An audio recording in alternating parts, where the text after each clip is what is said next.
Assalamualaikum warahmatullahi wabarakatuh. Salam sejahtera bagi kita semua. Salam sehat bagi mahasiswa, baik yang ada di Universitas Madura. Salam sehat bagi kita semua. Berlanjut pada perkuliahan hari ini, kita sudah melaksanakan beberapa perkuliahan. Kita melanjutkan materi kita di mata kuliah asesmen pembelajaran. Semoga dengan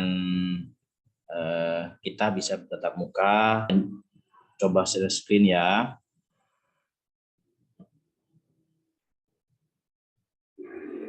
Oke. Kita akan membahas tentang pertemuan kali ini, kita akan membahas tentang tingkatan asesmen dan level berpikir. Ini menarik sekali ya, sangat menarik tentang bagaimana tingkatan asesmen. Setelah pertemuan sebelumnya kita membahas tentang asesmen pembelajaran, baik dari prinsipnya, baik dari prosedur pelaksanaannya, terus dari beberapa pengertiannya tentang asesmen. Kita hari ini mengenai tingkatan asesmen dan level berpikir. Kita flashback ke belakang tentang asesmen pembelajaran. Asesmen adalah strategi dalam pemecahan masalah pembelajaran melalui pengumpulan dan penganalisan data, informasi dalam mengambil keputusan untuk bagaimana peningkatan kualitas pembelajaran di semua aspek pembelajaran. Nah, ini asesmen yang baik adalah asesmen yang dapat meningkatkan kualitas belajar siswa. Kualitas belajar. Ini menarik. Setiap siswa memiliki kemampuan yang berpikir yang berbeda-beda. Kemampuan berpikir pun kemampuan untuk menggunakan pikiran dalam mencari pemahaman dan makna sesuatu yang harus melakukan eksplorasi ide, mengambil keputusan, memikirkan pemecahan dengan pertimbangan terbaik untuk dan melakukan revisi permasalahan. Itu yang dimaksudkan dengan kemampuan berpikir. Karena memang dalam asesmen ini tidak akan pernah keluar dari kemampuan berpikir kita. Oleh karenanya, setiap siswa itu kan memiliki level berpikir masing-masing yang berbeda-beda. Kemampuan berpikirnya berbeda-beda. Ini sebagai sebagai data saja. Pada tahun 2018 ya, Nugroho ini menyatakan bahwa data 2015 sebenarnya ini belum di-upgrade sama saya. Indonesia menduduki peringkat ke-64 dari 72 negara yang berpartisipasi pada PISA. Gitu. Ini untuk melihat PISA ini untuk melihat kemampuan dari siswa, kemampuan berpikir siswa. Asesmen memiliki beberapa tingkatan, begitu pula dengan level berpikir siswa. Level berpikir juga ada beberapa, memiliki level. Berikutnya tentang tingkatan asesmen. Yang pertama adalah asesmen, artinya suatu proses untuk mengambil keputusan dengan menggunakan informasi yang diperoleh melalui pengukuran hasil belajar, baik menggunakan instrumen secara tes maupun non-tes. Asesmen tidak hanya sekedar mencari jawaban dari pertanyaan apa, namun lebih diarahkan pada menjawab tentang bagaimana atau seberapa jauh suatu proses atau hasil yang diperoleh seseorang dari suatu program. Ada 3 tingkatan dari pelaksanaan dari asesmen pembelajaran ini. Saya ambil dari Gelang pada tahun 1994. Yang pertama ada asesmen tingkatan rendah. Asesmen rendah. Ini mencakup tentang pengetahuan seorang siswa tentang apa? Tentang objek, definisi, keterampilan, serta teknologi atau algoritma standar. Ini lebih kepada di level rendah ini lebih kepada bagaimana definisi, keterampilan tekniknya, terus algoritma standarnya seperti apa, dia mengetahui tentang objeknya, itu masih ada di asesmen tingkatan rendah. Terus bagaimana tingkatan yang kedua? Tingkatan yang kedua itu adalah asesmen menengah. Ditandai dengan adanya tuntutan bagi siswa untuk mampu menghubungkan dua atau lebih konsep maupun prosedur. Dalam pembelajaran matematika kita tahu bahwa ada konsep, ada prosedur, dan semacamnya. Nah, tingkatan yang kedua ini tidak hanya mengetahui atau pengetahuan tentang definisi, akan tapi sudah mampu menghubungkan, mampu mengkaitkan adanya keterkaitan di antara dua prosedur, di antara dua konsep. Itu ada di tingkatan asesmen yang kedua. Terus yang berikutnya adalah asesmen tingkat tinggi.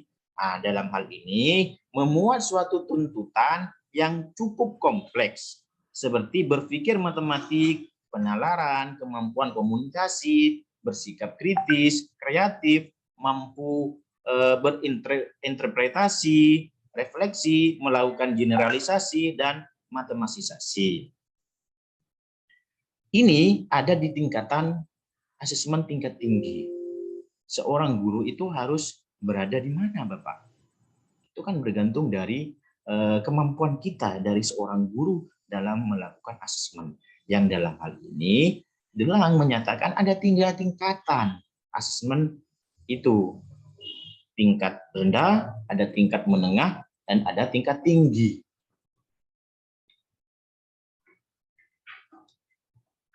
Setelah kita memahami tentang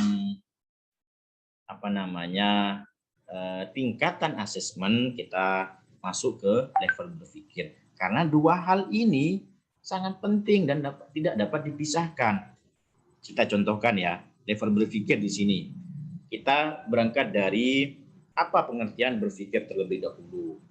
Banyak yang mendefinisikan tentang berpikir. Salah satunya adalah berpikir adalah suatu proses yang kompleks, di mana proses tersebut diawali dengan penemuan, pengolahan, serta pembuatan kesimpulan. Ini kita menemukan sesuatu. Setelah menemukan data, menemukan sesuatu, nantinya dijadikan data. Setelah data diolah, direduksi. Setelah direduksi, baru adanya kesimpulan, pembuatan kesimpulan atau pengambilan keputusan yang nantinya akan menghasilkan sebuah kesimpulan. Itu yang yang disampaikan oleh Amalia pada tahun 2016. Sedangkan Webb dan Cockford ya menyatakan 2 tingkatan berpikir dalam matematika. Maaf, ini sudah masuk ke dalam prodi matematika ya. Boleh juga digunakan sebenarnya di prodi-prodi lain atau di mata pelajaran lain tentang tingkatan berpikir. Nah, ini kita menggunakan punyanya Webb dan Cockford. Ada 2. Lower order thinking, ada higher order thinking. Ada berpikir tingkat rendah, ada berpikir tingkat tinggi. Ada LOT, ada HOT, high order. Berpikir tingkat tinggi. Ada lower, ada berpikir tingkat rendah. Dan tidak hanya itu saja, banyak memang penelitian yang menyatakan tingkatan berpikir itu tidak hanya 2, ada yang menyatakan 3. Itu setelah beberapa dilakukan sebuah penelitian. Ini apa saja lower order thinking? Kata kuncinya ya dari lower order thinking ini yang pertama adalah mengingat. C1 ini mengingat, memahami dan mengaplikasikan. Ini masih tingkatan rendah. Jadi kalau siswa saya mengingat ini Pak, atau masih ingat ini misalnya, itu masih berada di tingkatan rendah. Menurut siapa? Menurut Webb dan Cockford. Dia paham, dia mengimplementasikan, masih ada di tahapan lower, masih ada di tahapan rendah. Itu menurut Webb, dan Cockford itu menyatakan bahwa dari ketiga kata kunci memahami, mengingat, terus mengimplementasikan atau mengaplikasikan itu masih ada di lower order thinking, masih ada di tataran level berpikir rendah. Nah, terus bagaimana Pak yang high order thinking atau berpikir tingkat tinggi? Yang pertama, dia sudah mampu menganalisis, mampu melakukan analisa. Setelah itu baru dia melakukan evaluasi dari beberapa tingkatan-tingkatan atau dari beberapa langkah-langkah yang dilakukan. Berikutnya baru dia mencipta. Mencipta ini membuat ya tidak sembarang juga kita membuat sesuatu. Jadi level berpikir ini ada dua menurut Webb dan Cockford ini. C1 itu mengingat, C2 itu memahami, C3 mengimplementasikan atau mengaplikasikan, C4 itu menganalisis, C5 itu mengevaluasi, melakukan evaluasi, dan C6 itu mencipta atau sudah membuat hasil karya.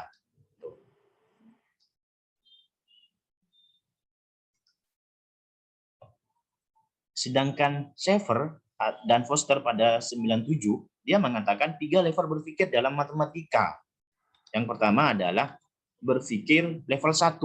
Pertanyaan-pertanyaannya difokuskan seperti melakukan kalkulasi, menyelesaikan persamaan, mengemukakan fakta berdasarkan ingatan, atau respon siswa terhadap pertanyaan benar salah. Level berpikir ini sejajar dengan asesmen tingkat rendah. Ini disesuaikan dengan asesmen pembelajaran, yaitu sejajar dengan asesmen tingkat rendah. Itu yang dinyatakan Schaeffer dan Foster.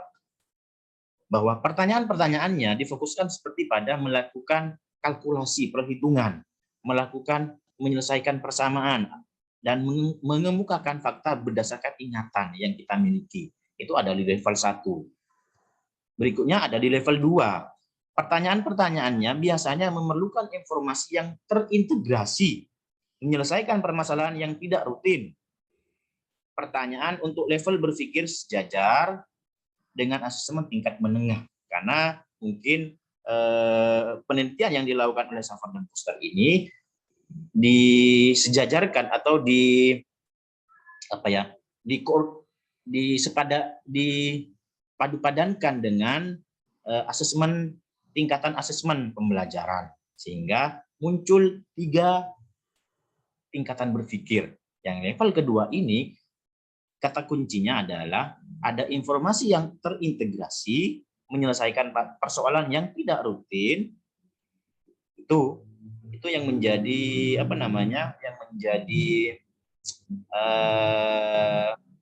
menjadi kata kunci pada berpikir level 2. Berikutnya adalah berpikir level 3. Berpikir level 3 ini sama halnya dengan asesmen atau sejajar dengan asesmen tingkatan tinggi. Siswa butuh memahami dan mengekstraksi matematika dan yang implisit dalam situasi dan menggunakannya untuk menyelesaikan sebuah persoalan, mengembangkan model dan strategi mereka sendiri. Dan membuat argumen-argumen matematik untuk dilakukan sebuah generalisasi atau kesimpulan. Sehingga level berpikir ini, level ketiga ini, kata kuncinya adalah dia sudah mampu mengekstraksi dari materi matematika yang abstrak itu, dia sudah mampu mengekstraksi secara implisit. Gitu. Digunakan untuk apa? Untuk menyelesaikan permasalahan yang dia hadapi. Gitu. Selain itu, jika siswa juga dapat mengembangkan model dan strategi mereka sendiri. Oh, analisanya begini Bapak, saya menggunakan cara ini. Cara 1 begini, cara 2 begini, cara 3 begini. Dia sudah mampu melakukan analisa, melakukan pengembangan model dari beberapa cara, misalnya beberapa cara dalam menyelesaikan persoalan. Serta mereka juga mampu membuat argumen-argumen matematik untuk dilakukan generalisasi. Dari beberapa cara yang dia gunakan, dia lakukan ada argumen yang dapat, ada alasan, alasan yang dapat dijadikan sebagai sebagai bukti ketika ini kenapa seperti ini buktinya, begitu. Argumen-argumen itu, sehingga setelah argumennya matang, valid, baru masuk dijadikan sebagai kesimpulan atau digeneralisasi. Itu tingkatan berpikir level ketiga dari yang dinyatakan oleh Schaffer dan Foster. Banyak, tidak hanya itu, mungkin teman-teman mahasiswa-mahasiswa yang mengikuti mata kuliah ini melihat di beberapa penelitian-penelitiannya peneliti lain tentang bagaimana tingkatan berpikir. Tidak hanya ini, mungkin berbeda atau mungkin sama. Tuh. Ini salah satu contoh piramid assessment. Itu ada rendah, ada tinggi, ada level 1, ada level 2, ada level 3. Ada di bawah itu ada aljabar, geometri, aritmatika, ada trigonometri dan materi-materi lainnya.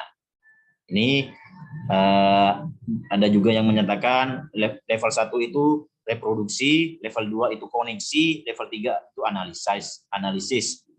Mengenal fakta dasar itu pada level 1, mengembangkan teknik keterampilan di koneksi ini di level 2, mengintegrasikan informasi, membuat koneksi antar dua hubungan, terus menentukan alat yang tepat dalam menyelesaikan persoalan. Alat di sini tidak hanya seperti alat-alat seperti biasanya, tapi strategi atau rumus ataupun cara yang dapat digunakan untuk menyelesaikan permasalahan yang ia hadapi. Menyelesaikan permasalahan yang tidak rutin. Ini di level kedua. Di level ketiga ini ada matematisasi situasi, menganalisis, menginterpretasi, mengembangkan model, membuat argumen matematik, lalu menggeneralisasi. Ini di tahapan ketiga, di level ketiga, yaitu di level analisis. Tuh. Banyak kita memang tidak hanya di sini. Silakan teman-teman, silakan mencari referensi yang berbeda, mencari referensi yang sama. Kita gunakan, kita lakukan diskusi secara bersama-sama apa yang menjadi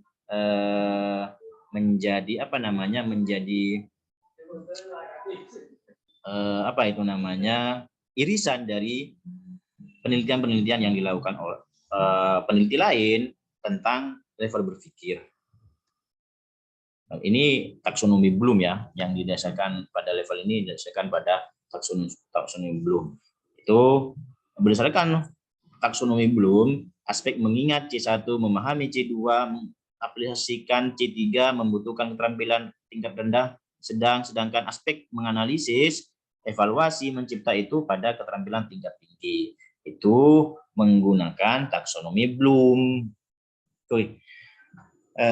Mungkin hanya itu yang dapat saya sampaikan tentang materi hari ini, tentang tingkatan asesmen pembelajaran dan tingkatan berpikir. Itu sekian dari saya, kurang lebihnya maaf. Assalamualaikum warahmatullahi wabarakatuh. Sampai ketemu di pertemuan berikutnya. Salam sehat.